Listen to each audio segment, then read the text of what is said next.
abin da ya tabbatar mana a tarihi shine khalifa na farko bayan rasuwar manzon Allah sallallahu alaihi wasallama, kamar yadda ake cewa wafati, bayan manzon Allah sallallahu alaihi wasallama yayi wafati, khalifa na farko shine sayyidina Abubakar, bayan shi sai sayyidina Umar, bayan shi sai sayyidina Usman, bayan shi sai sayyidina Aliyu, sai jagoranci kuma na Al-Hassan ibn Ali ibn Abi Talib na wata 6 da 'yan kwanaki, da kuma miƙa mulki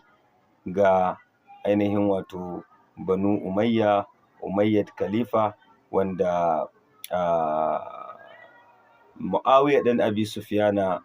yake jagoranta. Da sayyidina Aliyu,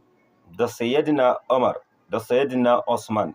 dukkaninsu shahada suka yi, ma'ana ta hanyar kisa. Dukkaninsu sun rasu ne, sun bar duniya ta hanyar kisa,